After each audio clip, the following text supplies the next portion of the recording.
హైదరాబాద్లో ముగ్గురు పిల్లల అదృశ్యం కలకలం రేపింది. ఇంట్లో నుంచి వెళ్లిన ముగ్గురు బాలికలు ఎక్కడికి వెళ్లారనే దానిపై ఉత్కంఠ నెలకొంది. కుటుంబ సభ్యుల ఫిర్యాదుతో రంగంలోకి దిగిన పోలీసులు బాలికల జాడ కనిపెట్టేందుకు ప్రత్యేక బృందాలు ఏర్పాటు చేశారు. సీసీ ఫుటేజీలు జల్లెడ పడుతున్నారు. అలాగే వారు తమకు తాముగానే వెళ్లారా, ఎవరైనా తీసుకువెళ్లారా అనే కోణంలో దర్యాప్తు చేస్తున్నారు. స్మార్ట్ ఫోన్లు, సోషల్ మీడియా బయటి ప్రపంచంపై పెరుగుతున్న ఆకర్షణ పిల్లల ఆలోచన విధానాన్ని మార్చేస్తోందనే ఆందోళన ఈ మధ్య ఎక్కువవుతోంది. ఇదే క్రమంలో హైదరాబాద్లో ముగ్గురు మైనర్ బాలికలు ఇంట్లో ఎవరికీ చెప్పకుండా వెళ్లిపోవడం కలకలం రేపింది. అయితే ఈ ఘటనలో సోషల్ మీడియా లేదా ఇతర కారణాల పాత్ర ఉందా లేదా అనేది పోలీసులు నిర్ధారించాల్సి ఉంది.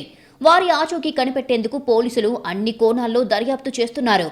ఛత్తీస్గఢ్కు చెందిన తోతారాం, రామ్ దులారి దంపతులు బతుకు తెరువు కోసం హైదరాబాద్కి వచ్చి దోమల్గూడ పోలీస్ స్టేషన్ పరిధిలోని ఫరీద్ బస్తీలో అద్దెకు ఉంటూ రోజువారీ కూలీ పనులు చేస్తున్నారు.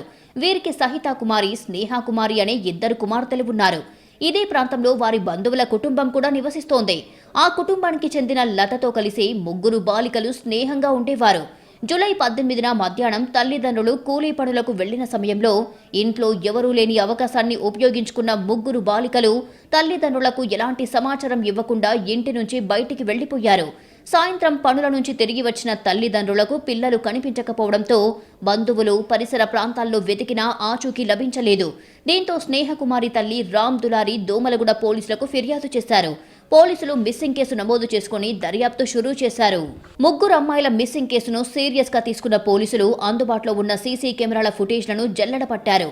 ఇంటి నుంచి వెళ్లిన బాలికలు తొలుత హిమాయత్ నగర్ మెయిన్ రోడ్డుకు చేరుకున్నారు. అక్కడ ఆటో ఎక్కారు. అదే ఆటోలో కాచిగూడ రైల్వే స్టేషన్ కు చేరుకున్నట్లు పోలీసులు గుర్తించారు. అయితే అక్కడి నుంచి వారు ఎక్కడికెళ్లారు, రైలులో ప్రయాణించారా లేక మరెవరైనా తీసుకెళ్లారా అనేది అంతు చిక్కడం లేదు.